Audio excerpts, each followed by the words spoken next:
নমস্কার। সুকুমার রায়ের গল্প সমগ্র থেকে আজকের ছোট গল্প খোড়া সুধীর। গ্রামের স্কুল ছাড়িয়া আমি প্রথম যে শহরের স্কুলে আসিয়া ভর্তি হইলাম, সেখানে আমার মাসতুতো ভাই খগেন্দ্রও থাকিত।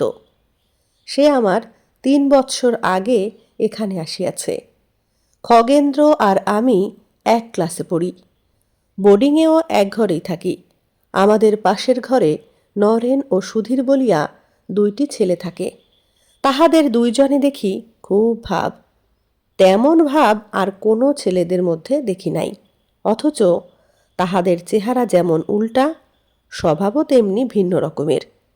নরেনের রং ময়লা, দেখিতে লম্বা চওড়া, বেজায় সন্ডা, খুব হইচই করিয়া বেড়ায়। সুধীর ফর্সা, রোগা, ছোটোখাটো দেখিতে, আর খোড়া, সব সময় চুপচাপ থাকে। একদিন আমি স্কুলের পর বোর্ডিংয়ের দিকে যাইতেছিলাম। হঠাৎ সামনে চাহিয়া দেখি বেচারা সুধীর খোড়াইয়া খোড়াইয়া যাইতেছে, আর তাহার পিছু পিছু একটা ছেলে তাহাকে ভ্যাং চাইয়া খোড়াইয়া চলিতেছে। নরেন যে পিছনে আসিতেছে তাহা সে দেখিতে পায় নাই, শুধু ভ্যাং চাইয়া তাহার মন উঠিল না। সে বলিতে লাগিল, খোড়া ন্যাং ন্যাং ন্যাং কার বাড়িতে? তাহার মুখের কথা শেষ হইতে না হইতে নরেন আসিয়া বাঘের মতো তাহার উপরে পড়িল, আর 2 কাঁধে 2 হাত দিয়া এমন ঝাঁকড়ানি দিল যে ছেলেটা প্রাণ লইয়া পলাইতে পারিলে বাঁচে। সেদিন রাত্রে শুইবার সময় আমি খগেন্দ্রর কাছে এই গল্প করিলাম। খগেন্দ্র বলল, আমি থাকলে আমিও 2-4 ঘাত দিতাম। আমি বলিলাম, সুধীর খোড়া বলেই বোধ হয় তার উপরে নরেনের এত মায়া। খগেন্দ্র বলিয়া উঠিল, ও তা বুঝি জানিস না? এখন ওদের এত ভাব দেখছিস, কিন্তু এমন সময় ছিল যখন নরেন সুধীরকে 2 চক্ষে দেখতে পারত না। আমি আশ্চর্য হইয়া বলিলাম, সত্যি? তা না তো কি, বলিয়া খগেন্দ্র লেপটা ভালো করিয়া টানিয়া গায়ে দিয়া বলিতে লাগিল, সুধীর যখন নূতন এলো তখন তার ছোটোখাটো ভালো মানুষের মতো চেহারা দেখে কেউ তাকে বড় একটা গ্রাহ্য করেনি, কিন্তু ক্রমে দেখা গেল যে পড়াশোনায় সে খুব ভালো। আগে নরেন ক্লাসে সবচেয়ে ভালো ছিল। সুধীর এলে সুধীরই ফার্স্ট হতে লাগলো। তাতে নরেন তার ওপর ভারী চটে গেল।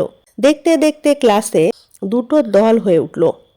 নরেন বড় লোকের ছেলে, খেলাধুলায় সকলের সর্দার, তার অনেক চেলা।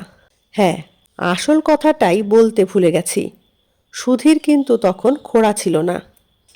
তার কোকড়ানো চুল, বড় বড় চোখ আর সুন্দর মুখখানা দেখে নরেন তার নাম রাখল খোকাবাবু। সেই নাম স্কুলময় প্রচার হয়ে গেল। একদিন সুধীরের বাড়ি থেকে কি চিঠি এলো, তাই পড়ে সুধীর কেঁদেছিল।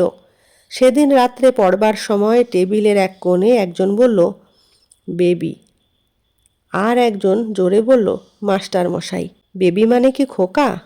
একজন জোরে জোরে বলতে লাগলো, CRY, ক্রাই ক্রাই ক্রাই মানে কান্না। সুধীর বেচারা চুপ করে বসে রইল। একবার হলো কি, এই গত বছর পূজার ছুটির পরে প্রাইজের 2 মাস আগে বলে দেওয়া হলো যে এবার ইংরাজি রচনার জন্য একটা আলাদা প্রাইজ দেওয়া হবে। নরেনের দলের ছেলেরা বলল নরেন প্রাইজ পাবে, অন্য ছেলেরা বলল সুধীর পাবে। খুব একটা রেষারেষি চলল। তখন সুধীর আমাদের এই পাশের ঘরটাতেই থাকতো। প্রাইজের রচনা দেবার আর একদিন মাত্র বাকি আছে। সুধীরের রচনা প্রায় লেখা হয়ে গেছে, নরেনেরও হয়েছে। রাত্রে সুধীর সেটাকে ভালো করে তুলবে বলে দেরাজ খুলে দেখে রচনার খাতা নেই। কত খুঁজল, কোথাও পেল না। সে মনে করল বোধহয় ভুলে বইয়ের সঙ্গে স্কুলে নিয়ে গিয়েছে, কোথায় পড়ে গেছে। লণ্ঠন নিয়ে কত খুঁজল, কিন্তু কোথাও পেল না। তখন তার ঘরে রাজেন বলে একটি ছেলে থাকতো। সে বলল, আমি বলছি এ নিশ্চয় নরেনের কাজ। কাল সন্ধ্যার সময় আমি একবার পড়তে পড়তে উঠে এসেছিলাম, তখন বোধ হলো নরেন আমাদের ঘর থেকে বেরিয়ে গেল। এ নিশ্চয় ওর কাজ। সুধীর বলল, ছি, অমন বলতে নেই, আমরা তো ঠিক জানি না। সুধীর আর কি করবে, তখন তাড়াতাড়ি করে আরেকটা রচনা লিখে দিল বটে, কিন্তু বেচারার ভালো করে লেখাই হলো না। নরেনই প্রাইজ পেল। প্রায় মাসখানেক পরে একদিন সুধীর আর রাজেন নরেনের ঘরের নিচে উঠোন দিয়ে যাচ্ছিল। এমন সময় কতগুলো ছেঁড়া কাগজ ঝুরঝুর করে তাদের মাথার উপরে পড়ল। রাজেন রেগে মাথা ঝাড়তে ঝাড়তে উপরের দিকে চেয়ে নরেনের হাতটা দেখতে পেল। তারা চলেই যাচ্ছিল। হঠাৎ এক টুকরো লেখা কাগজের উপর তাদের চোখ পড়ল। সেটা সুধীরের সেই হারানো খাতার পাতার টুকরো।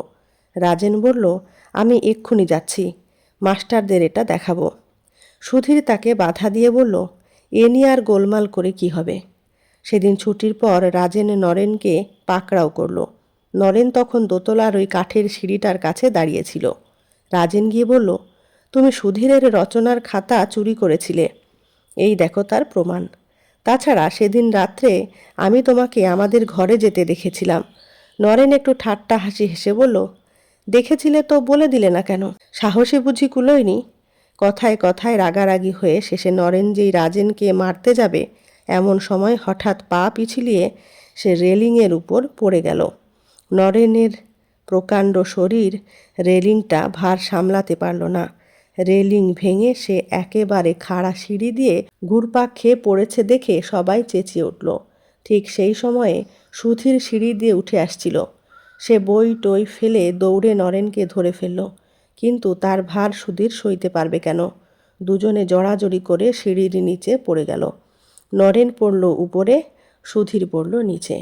একটু বাদেই নরেন গা ঝাড়া দিয়ে উঠল, কিন্তু সুধীর আর ওঠেই না। সবাই মিলে ধরাধরি করে তাকে ঘরে আনলো। ডাক্তার এসে বললেন, একটি পা ভেঙেছে দেখা যাচ্ছে।